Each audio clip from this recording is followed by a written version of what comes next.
ನಮಸ್ಕಾರ ಮೈಸೂರು. ರಾಯರಿದ್ದಾರೆ ಎಂದು ನಂಬುವವರಿಗೆಲ್ಲ ಒಂದು ಸುಂದರವಾದ ಪ್ಲೇಸ್ನ ತೋರಿಸ್ತೀನಿ. ಜಗತ್ತಲ್ಲಿ ಎಲ್ಲ ಕಡೆನೂ ರಾಯರನ್ನ ಬೃಂದಾವನದಲ್ಲಿ ಮಾತ್ರ ಪೂಜೆ ಮಾಡ್ತಾರೆ.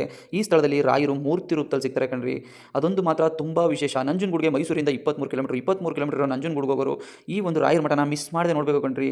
ಜಗತ್ತಲ್ಲೇ ಎಲ್ಲೂ ರಾಯರನ್ನ ಮೂರ್ತಿ ರೂಪದಲ್ಲಿಟ್ಟು ಪೂಜೆ ಮಾಡಲ್ಲ ಕಣ್ರಿ. ದೇವಸ್ಥಾನದಿಂದ ಹಿಂದ್ಗಡೆ ರೋಡಲ್ಲಿ ಒಂದು ಲೆಫ್ಟ್ ತಗೊಂಡು ಸ್ಟ್ರೈಟ್ ನೀವು ಈ ಉಳ್ಳಳ್ಳಿಗೆ ಹೋಗೋ ರೋಡ್ನ ಹಿಡಿದ್ರೆ ಜಸ್ಟ್ ಒಂದು 100 ಮೀಟರ್ ಹೋಗೋಷ್ಟರಲ್ಲಿ ನಿಮಗೆ ರಾಯರ ಮಠ ಸಿಕ್ಬಿಡುತ್ತೆ. ರಾಯರ ಮಠ ಅಂತೂ ತುಂಬ ಸೂಪರ್ ಆಗಿದೆ ಅಂತ ಅನ್ಕೋಬಿಡಿ. ರಾಯರ ಮಠದೊಳಗಡೆ ಹೆಚ್ಚು ಕಮ್ಮಿ ಅಂದ್ರೂ ಒಂದು 500 ಜನ ಕೂತ್ಕೊಳ್ಳೋಷ್ಟು ಜಾಗ ಇದೆ ಕಣ್ರಿ.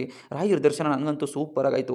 ಮುಂದೆ ಹೋಗಿ ನೀಟಾಗಿ ವೀಡಿಯೋ ಮಾಡ್ಕೊಳ್ಳಿ ಅಂತ ಅಲ್ಲಿರೋ ಪುರೋಹಿತರೆ ವೀಡಿಯೋ ಮಾಡಿಸ್ರು ಕಣ್ರಿ. ನನಗಂತೂ ಸಿಕ್ಕಾಬಟ್ಟೆ ಖುಷಿ ಆಯಿತು ಅಂತ ಅನ್ಕೋಬಿಡಿ. ಅದನ್ನೆಲ್ಲ ಮುಗಿಸ್ಕೊಂಡು ದೇವಸ್ಥಾನ ನೋಡೋಣ, ರಾಯರ ಮಠ ನೋಡೋಣ ಅನ್ಕೊ ಒಳಗಡೆ ಹೋದರೆ ರಾಯರ ಮಠ ಅಂತೂ ತುಂಬ ಅದ್ದೂರಿಯಾಗಿದೆ. ಅದನ್ನೆಲ್ಲ ಮುಗಿಸ್ಕೊಂಡು ರಾಯರ ಮಠನ ತಿರುಗಾಡ್ಕೊಂಡು ಎಲ್ಲಪ್ಪ ನಾನು ಮೂರ್ತಿ ರೂಪದಲ್ಲಿರೋ ರಾಯರನ್ನ ನೋಡಲೇ ಇಲ್ವಲ್ಲ ಅಂತ ಅನ್ಕೋತಾ ಇದೆ ಕಣ್ರಿ. ಅನ್ಕೊಳ್ಳೋ ಅಷ್ಟರಲ್ಲೇ ಮೂರ್ತಿ ರೂಪದಲ್ಲಿರೋ ರಾಯರನ್ನ ಕೂತ್ಕೊಂಡು ನೋಡೋಕ್ಕೆ ಎಂಥ ಸುಂದರವಾದ ಜಾಗ ಮಾಡಿದ್ದಾರೆ ಅಂದರೆ ಆ ಜಾಗದಲ್ಲಂತೂ ಒಂದು 200 ಜನ ಒಟ್ಟಿಗೆ ಕೂತ್ಕೊಂಡು ರಾಯರ ಬಗ್ಗೆ ಕೇಳ್ಬೋದು. ನಾನು ಒಂದು ಫೋಟೋ ತಗೊಂಡು ಹಂಗೆ ಮುಂದೆ ಹೋದೆ ಕಣ್ರಿ.